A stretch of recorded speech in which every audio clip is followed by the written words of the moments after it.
మీరు ఎప్పుడైనా సీతాకోక చిలుకతో ఆడుకున్నారా? చిన్నప్పుడు ఆడుకునే ఉంటారు కదా.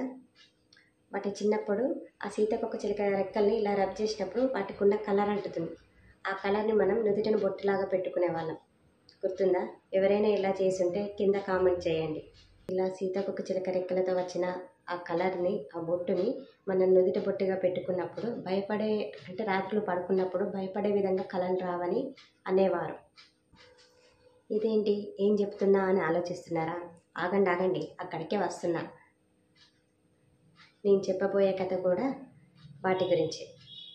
ఒక పూల తోటలో రంగురంగుల సీతాకోక చిలుకలు ఉన్నవి. అయితే ఆ సీతాకోక చిలుకలన్నీ కూడా ఆ పూలలోని మకరందాన్ని తీసుకుంటూ ఉన్నాయి. ఒక తేనెటీగ అటువైపు ఆ తోట వైపుగా వెళ్తుంది. ఆ తేనెటీగ అటువైపుగా వెళ్తుండగా దానికి బాగా ఆకలేస్తుంది. అటు ఇటు చూస్తుంది.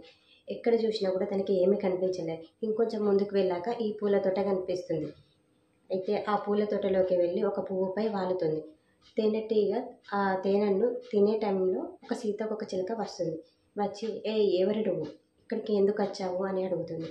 అంటే నాకు బాగా ఆకలి వేస్తుంది, ఈ పూలలోని మకరందాన్ని తిందామని చెప్పి నేను ఇక్కడికి వచ్చాను అని ఆ తేనెటీగ సమాధానం చెప్తుంది. అప్పుడు ఆ సీతాకోక చిలుక అంటుంది కదా, ఇది మా వనం, అంటే కేవలం సీతాకోక చిలుకలది మాత్రమే, ఇక్కడికి మీరు రాకూడదు, ఎవరు ఇక్కడ లోనికి రావడానికి అనుమతి లేదు అని చెప్పి తనని వెళ్ళగొడుతుంది. పాపం ఆ తేనెటీగ ఏమీ తాగకుండా అక్కడి నుంచి వెళ్ళిపోతుంది. కాసేపటికి ఇంకా కొంచెం ముందుకు వెళ్ళినాక ఆ తేనెటీగకు వేరే పూల తోట కనిపిస్తుంది. అక్కడ మకరందాన్ని తాగుతుంది. తాగేసి తిరిగి వస్తున్న దారిలోనే సీతాకోక చిలుక అరుపులు వినిపిస్తూ ఉంటాయి. కాపాడండి కాపాడండి అని ఆ సీతాకోక చిలుక అరుపులు వినిపిస్తూ ఉంటాయి.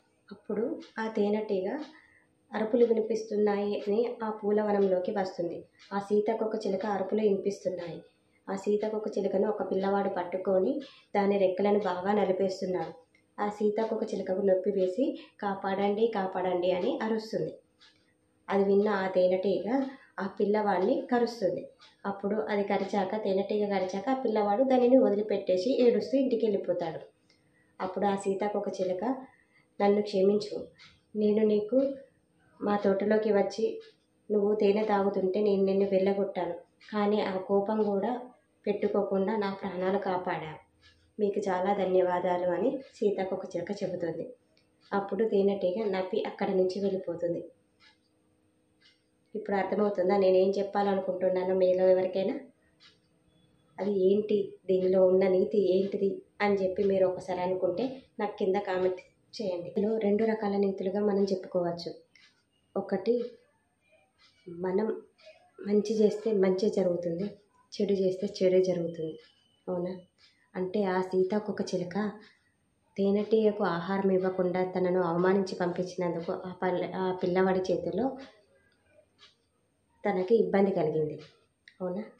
అలాగే ఆ తేనెటీగ ఆ సీతాకోక చిలుక అవమానించినా కూడా తను సైలెంట్గా అక్కడి నుంచి వెళ్ళిపోయి వేరే తోటను వెతుక్కుంది. కానీ తిరిగి మళ్ళీ తనకు ఆపద వచ్చినప్పుడు వచ్చి సాయం చేసింది, తన మనసులో ఎలాంటిది పెట్టుకోకుండా. అంటే అలాంటి మంచి హృదయం కూడా కావాలి కదా. సో ఎవరు ఏది చేసినా కూడా దేవుడు వాళ్ళకి తిరిగి ఏమి ఇస్తాడు అన్నది వారి కర్మఫలం మీదనే ఉంటుంది. సో ఎవ్వరూ కూడా సాయం అని వచ్చిన వారిని అవమానించకండి.